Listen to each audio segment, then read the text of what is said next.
Hello and welcome to Retro Game Connect. I'm Dan Mastriani. I'm Ian Butterfield. And today we're going to take a look at a classic NES game. This is our first NES episode. We're picking out something that's a little bit obscure. This was actually something I was looking for several years, and I just found a copy this year. Really? Yeah, so this is The Guardian Legend for NES. This is... Never heard of it. Yeah, I'm guessing it has nothing to do with Guardians of the Galaxy. It does not. No, they've been around since at least the 70s, so they were around. But I don't know how many people in Japan would have known about it. This is actually a shooter from Compile. Compile was well known for making shooters in the 80s and early 90s, until the president of the company, who was also the designer of this game, came up with a puzzle game called Puyo Puyo, which has been released in the U.S. as Robotnik's Mean Bean Machine, Kirby's Avalanche. And from that point, they pretty much just pumped out Puyo Puyo games, which is kind of sad. Not that Puyo Puyo is bad, but I kind of miss them making shooters. Yeah, it's also, I believe, been released in the U.S. as Puyo Pop. So it's your basic match 3 puzzle, or you got the blobs falling down from the bottom. You have to match them up. But we're not playing that right now, so let's not worry about it. Basically, Compile had originally created a game for MSX called Gardic. This is actually kind of a sort of sequel to it. In Japan, the title is Gardic Gaiden, which is a Japanese word meaning side story. You see it in a couple places like Ninja Gaiden, a very famous game, which they inexplicably released with a Japanese title. But we can talk about that some other time when perhaps we're actually playing Ninja Gaiden. That may happen at some point in the future. Spoilers. Compile is also some of their better-known shooting games are Xanac, which got an NES port. They had Blazing Lasers, which was a very impressive top-down shooter for TurboGrafx 16. I actually have it on Virtual Console. It's a pretty fun game. And they also did the Alesta series, which has pretty much never been released under that name in the U.S. I think one of them was released as Power Strike. Musha Alesta was just called Musha in the U.S. So there have been a lot of games in that series that have been retitled in the U.S. So people may have played them without realizing they were playing an Alesta game. Like I think the Super Nintendo one was changed to Space Megaforce or something like that. Space. I want to go to space. Space. Good times. Space. All right. So Compile, unfortunately, is no longer around. They dissolved. They went into bankruptcy in 2002, dissolved in 2003. A lot of the key people formed Compile Heart, which is, I'd like to say, is making awesome games, but they are making stuff like Hyperdimension Neptunia and Record of Agarest War, which are, I haven't actually played them, mostly because they look kind of creepy. Never heard of them. Yeah. So I'm just going to steer away from that before people get angry at me for making fun of Hyperdimension Neptunia. Some of the people that worked on the shooters formed Milestone Incorporated, who I don't actually know what they've released. I didn't see anything about that. But, hopefully they've got some good top-down shooters, because it's kind of receded into the background nowadays. It's become a pretty niche genre. I mean, it used to be big. I mean, think about Galaga. Exactly, Galaga. I mean, it goes all the way back to Space Invaders, who basically invented the genre. So other than that, I still love playing Galaga. No, they're good games. I'm going to hold this up. People may notice the cover art on this. It has pretty much nothing to do with the game. So people were wondering where they came from. Someone actually discovered a poster for a 1985 film called Creature, which had a very similar poster. So it's possible that whoever was working at Broderbund and was in charge of the U.S. box art decided to copy that for reasons I'm not aware of. Oh dear, I seem to have forgotten to make box art for this video game. Copy, paste. Yeah, both the Japanese and the European covers have versions of the main character, so I don't know why they decided to go for whatever that's supposed to be. I don't really know. There's the classic case of the Okami remake for Wii, or the port where you can still see the IGN watermark. Yeah, IGN logo watermark on the box. I'll give the Broderburn guy props in that he actually created a cover, even if he ripped it off of somewhere. At least it didn't have a watermark. Yeah, he didn't just steal it wholesale. He just kind of copied it. It's not, if you compare them, they're not exactly the same. This is like new art. It's just clearly the idea. The idea was stolen, but no watermark. Though that's actually kind of a thing. You see a lot of classic box covers. They're clearly modeled off of movie posters and things like that. If you go to Hardcore Gaming 101, they actually have a whole feature on it. Konami was actually really bad about it. Like the Metal Gear cover for the Metal Gear on NES is basically Kyle Reese from Terminator. Contra cover is clearly traced over a poster of Schwarzenegger. It's all kinds of... They're bad. But again, we can talk about that when we're actually playing one of those games. We're not playing those today. Today we're playing Guardian Legend. It is a Nintendo game. Nothing to do with Guardians of the Galaxy. Nothing whatsoever. Also has nothing to do with Legend. Tim Curry is not in it. Has nothing to do with I Am Legend. Will Smith is not in it. No, none of those things. But it's pretty interesting. I've been talking about it being a shooter. There's actually something else about it that makes it special, but I think it's better to show people instead of tell them, assuming I don't massively mess up and fail to get by the first level. But I practiced a little beforehand, so that shouldn't be a problem. Old games are tough, man. Oh, they're hard. Then shall we? Yeah, oh, yes, I think we shall. Spinny chair. So, here's the thing you see about the old school NES games. They just start up. You're right to the title screen. Yeah. As you can see also, I forgot to mention this earlier, the game was actually developed with IREM, who've just completely gotten out of the video game business. So they still have the copyright, so we're pretty unlikely to see this being re-released, unfortunately. Here's our little story. Apparently we're trying to blow up a gigantic planet that's going to collide with Earth, or just unleash monsters on it. I'm not really clear on that. Halo V1. Yes, maybe someone at Bungie was a big Guardian Legend fan.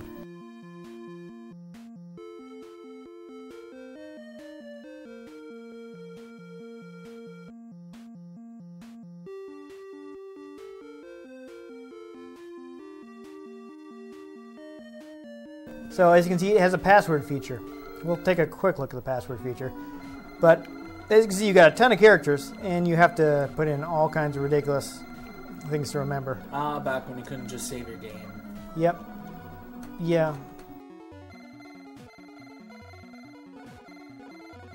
So I'm just going to put in random so you can see how long this password is. So hit enter. Damn. Yeah. That'd have been really funny. Yeah, and I think I'm actually going to have to reset it to get back out. So isn't that fun?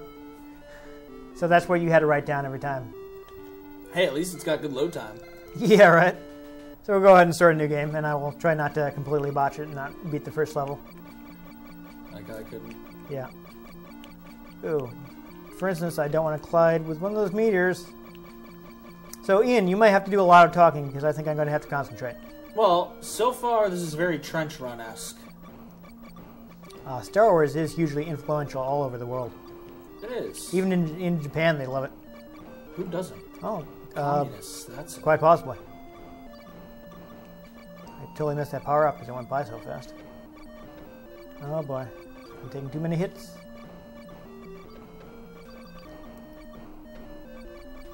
I'm playing really sloppy. This is one of those games that was just like memorization, wasn't it? Oh, absolutely. There's definitely comes in. The same always. I think the meter's a little random. But yeah, they look the same as when I played. So I tried playing and I died. Yeah. I wanted to go do that one first, but whatever. I do like that you can blow up these bullets, though. That helps out a little. And also it's got auto fire if you hold down the button. So I don't have to just mash to get rapid fire. Alright, I'm going to definitely want to get some health here. Because I'm playing sloppily, because I can't concentrate. Well, you have 3 hearts, so there's that. Yeah, it's... I don't know what that means. I don't know. Those aren't lies because you only get one life. At least at this point in the game. It's like in real life, man. Exactly. There are no extra lives in the real world. We're doing all right. I managed to refill my health, so... Just have to make sure you have a fairy in a jar. Absolutely. You'll never die. Let's get that health. And looks like I have to kill that thing too. There you go. I did not completely blow it. Woo! So here's what makes this game special. I am now in an overhead Zelda-style game. So this is... and apparently there's text on the floor. Yep. This guy's... he got a big old message screen. This guy's telling you about what happened. So he's telling us that we have to hit that self-destruct to blow up this planet before it can destroy the Earth. So we have to detonate the fusion core of the Pillar of Autumn. Exactly. That sounds right. Oh, so I can go any way I like. I think I'll go to the left. And you die. You're right. Hopefully I haven't walked into a stage full Holy of crap, guys that... diagonals? Yeah. You can do a diagonals on the NES. Wait a minute, bouncing brain balls? Isn't that like an episode of Futurama? It totally is. Oh, good.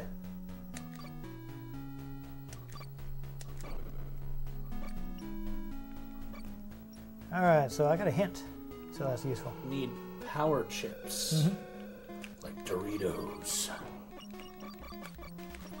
I gotta say, though, one thing I do appreciate about this is not a lot of flicker. That was a problem a lot of NES games had. Alright, I picked up that red thing, which I think looks like it gave me some delicious chips. Oh, yeah. Fills Some with my health or something. potato chips. There we go. Oh. Ooh. Yeah, I got a hit there. Fortunately, I have a life bar. This is not one of those really brutal NES games. The killer mop heads, man. Yeah, I don't even know what those are supposed to be. But this isn't one of those really brutal NES games that only gives you one hit. That'd be bad. Or like Crash Bandicoot. If you say so. You never played Crash? Not really. Bruh. Keep in mind that, you know, I was playing PlayStation as a teenager, so I was like, yeah, Square games. Classic. I don't know where I'm going. I assume no. this is a bit... Ooh, bats. It's the evil Butterfreeze. Yeah, look at that. But as I was saying, the NES had like a sprite limit, and people kind of pushed up against it, and they end up with a lot of games where your character would be flickering in and out because the system couldn't handle what was going on. Good. But Compile did a pretty good job here. As you can see, my character is not flickering in and out. Blow these up, find power-ups in them, theoretically. Yeah, nothing here. So as you go through these corridors, you can actually find 2 shooting stages. The one you have to do to progress, and there's another one that is a bonus stage. They'll just give you like a power-up of some sort. That seems to be some sort of power-up. It is. I'm going to collect it. There you go. I collected the power-up. So But what does I need to go to select thing. As you can see, hey, I've got a map. I'm not sure if this is where I am or this is where I am, and whether this is where I need to go. You can select this weapon. I've got 50 shots because I have 50 chips, so let's go ahead and use that. Oh, there it goes. It's on the A button. So now I have that thing too. You can power up your weapons too. So this is pretty involved for a game from '88. Yeah. Is that protagonist female? Oh yes, Well, that's definitely different for them. absolutely.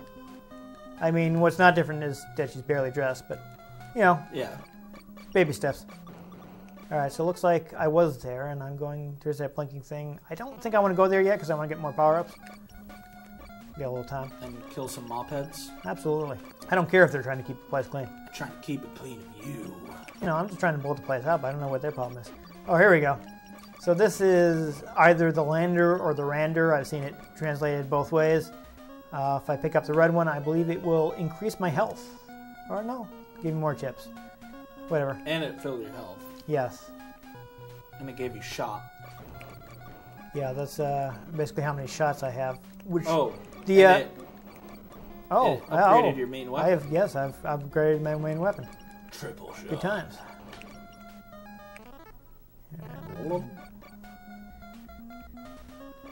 That is useful. Uh-oh. I'm facing, it looks like I'm facing a mini-boss. Though I think I do get something for killing this guy. I would hope. Let's see. Yeah, there we go. That wasn't too bad.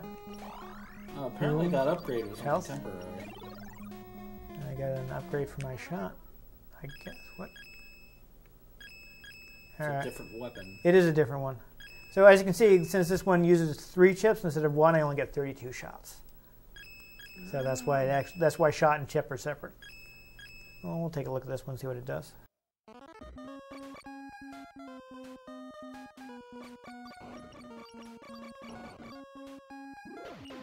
Oh, that's interesting. Okay. I'm gonna want to shut that off because that's draining through my chips pretty fast. But that was an interesting power-up.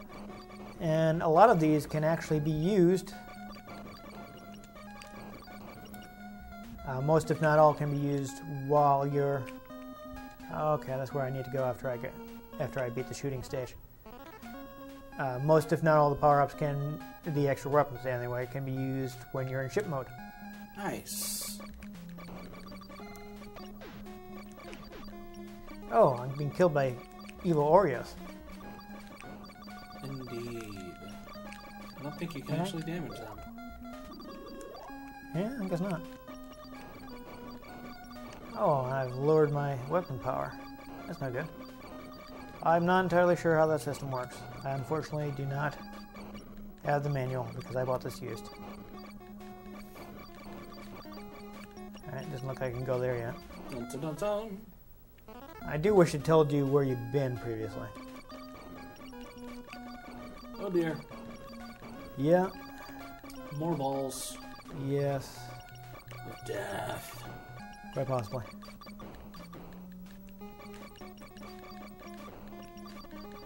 I am the greatest. Oh. Lightsaber? Yes, you get a lightsaber. Let's equip that. Oh, it uses a lot of power. It does. See if you can kill this It'll be thing. strong with the Force. Yeah, so you can do that and just burn through whatever you're shooting at. Yeah, apparently those things, here. How's that?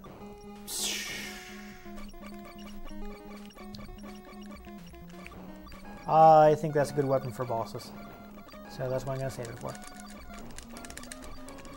Of course, this is a thing you did have to deal with in the NES days, is just smashing things randomly to try to find power-ups and such. Not entirely sure those yellow ones provide power-ups. I don't know. There's supposed to be theoretically stuff hidden in blocks.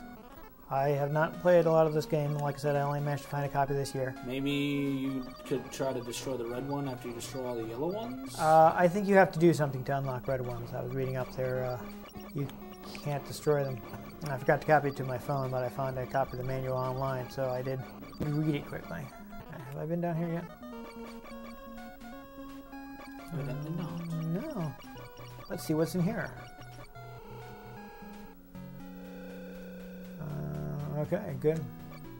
I see. Okay. Thank you for letting me know. So I do like, again, this is an early non-linear game. But what weapon? I don't know. They only had so much ROM space, man. They couldn't be too explicit. Is it a lightsaber?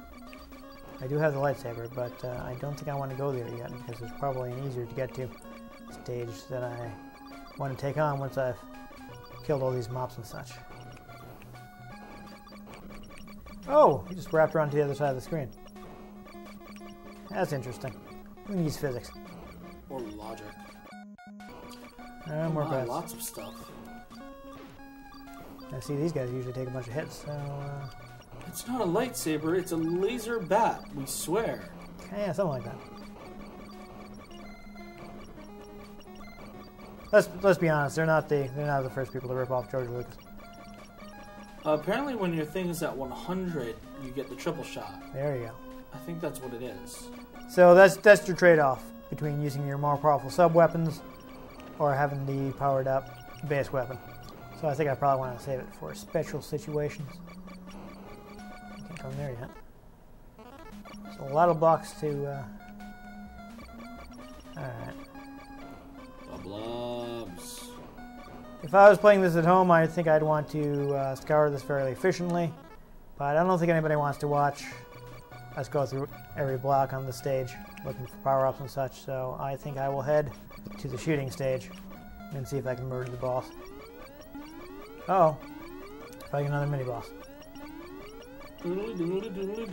I feel like you could probably escape.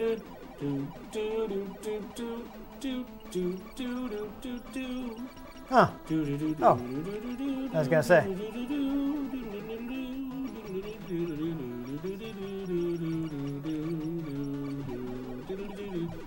Seems to go underground and pop up wherever he pleases, no matter what's actually there already. I'm sure it's fine. I'm glad I managed to power up the triple shot beforehand. Oh, blue lander, which will give me more health. There we go. Yeah, so 10 hearts is, I think, telling me what my maximum health is. Alright, let's go on ahead to that shooting stage.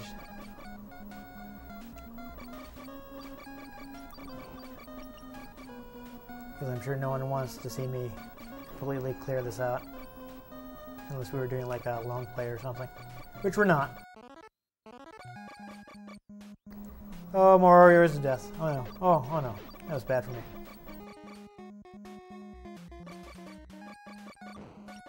See if I can farm some health off these guys. I can. Wonderful. Nice. Clutch play, baby. I don't care about you guys. This is an interesting design. Like you can still get to it, but they're... You can't run straight into it. Yeah. I wonder what the purpose of that is. Oh yeah.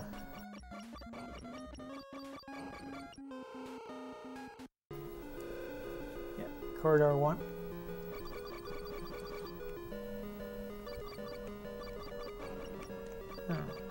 Alright, this needs a key. Do I shoot this? What am I doing here? Maybe lightsaber it?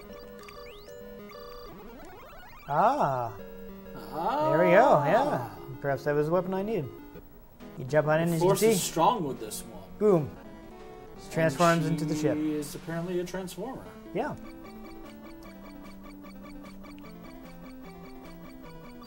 I think that's pretty neat. Ooh, spooky ghost fish. Yep. It's like evil love disc. Yeah, I don't know how dangerous they are, but I'm just going to kill them all anyway. Can't be too careful.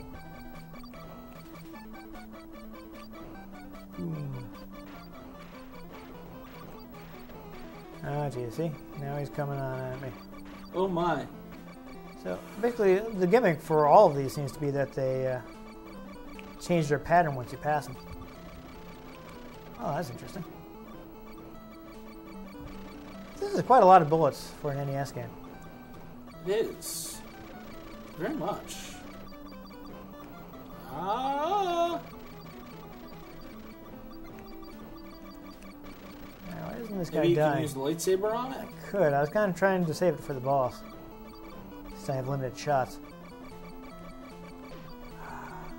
One thing I don't like is something they added in more modern shooters is you'll have smaller hitbox. Like your hitbox won't be the size of your entire ship, so you can kind of dodge through like lots of bullets. It's really nice. Which is pretty useful when there are Manta tons and rays. tons of bullets on the screen.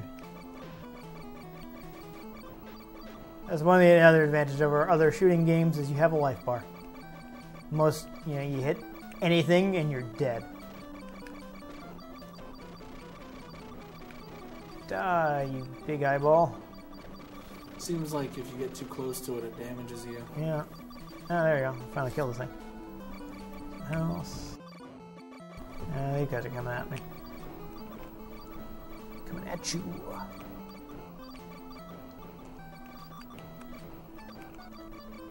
Oh, I just picked up something. Is that Another a weapon? No, it doesn't look like I have any new weapons. Perhaps. I don't know. I don't know what I picked up. How odd.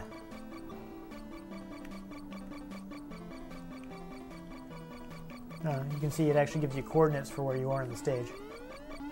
Oh, here's the boss. This guy shouldn't be too bad. Oh! Right into me. Use the force, Luke. I will. Oh, this is not working out in my favor. Maybe you want to use one of the weapons that you don't have to get so close with? Yeah. Unfortunately, I've gone and used up a bunch of health. Oh boy. Let's try this one.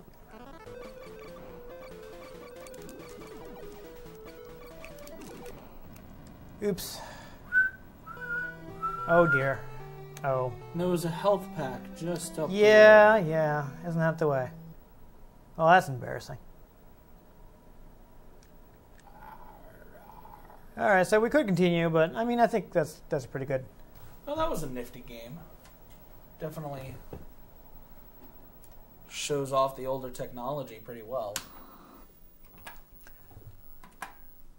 As I was saying while we were playing, I think Compile did a good job pushing the hardware without hitting up against its limits, which is something we'll probably see in later episodes when we play some other games that maybe push the NES a little too far. Pushed it into the danger zone. Indeed. Yeah, there were tons of bullets on the screen, tons of enemies. I liked the multiple power-up system. I like that you can collect power-ups and use them in both the overhead maze view and in the shooter stages. Yeah. It's definitely something that's going to take some practice. I like that there was a lightsaber. Lightsabers are fun. Because I might like Star Wars. What? I'm shocked. No one is shocked unless this is the first episode they've ever watched. But, yeah. I think it's got all the ingredients of a good NES game, and I feel bad that it's so overlooked, but apparently it's not too hard to find. You can get it fairly cheaply online, I think. I just saw like an Amazon link, they're selling it for like $10. What's nice also is a game like that, I mean, that feels like nowadays you can easily make that into a mobile game. There's some decent shooters on mobile. I don't like it as much as playing it on a console just because touch control, so you have to actually cover up the screen to move your ship. But there's some mobile shooters that actually work pretty well. I've got like Raiden on my phone. It's actually surprisingly good. And unlike Metal Slug on my phone, which was unsurprisingly terrible. But yeah, who knows? Maybe I don't know if we'll ever see Guardian Legend again because, unfortunately, as I mentioned at the beginning, IREM owns it. They've just completely abandoned video games. So they even took down all the stuff that was already on Virtual Console and services like that. So really, yeah, all their digital stuff is gone. You can't buy R-Type or anything like that. Any of their games, they're not even bothering to sell them anymore. Which makes me sad because they have pretty long legacy. I mean, not just R-Type, but they were responsible for the disaster games in the PS2 era. I'm trying to think of famous IREM series, and I'm thinking of stuff like Hammer and Harry, which is not famous. I mean, I've never heard of it. But yeah, they were a long-term developer, so it's really sad to see them just completely pull out like that and not even make their old games available for download anymore. They had some PSP games that were available digitally, and those are all gone. They're like, yeah, Sony, take them down. We're not selling them anymore. You would think that they were already on the system. It's free money at that point. I can understand them not wanting to add new releases because they might have to get an ESRB rating. Who knows? And do conversions and stuff, but it was already there. It was just collecting money. Are there fees that they didn't want? I don't know. I don't understand it at all. But again, a physical copy is not too hard to find. Get yourself a working NES, which also not too difficult. There have been some stores that have been refurbishing them and selling them. Absolutely. You've got clone consoles too that you can play it on. There are things like the Analog NT, which is ridiculously expensive. But I suppose it might be interesting. Yeah. So yeah, I think it's a good game. I think it's worth tracking down, especially if you already have an NES and you're looking for more games to play for it, because it's a quality, forgotten title that hasn't become ridiculously rare and expensive. So check it out. Anyhow, I've been Dan Mastriani. You can find me on Twitter at NewTypeCola. I'm Ian Butterfield. You can find me on Twitter at ENGButterfield. If you enjoyed the episode, please give us a like. And if you want to make sure you don't miss the next episode, make sure to subscribe to our channel. We'll see you next time on Retro Game Connect.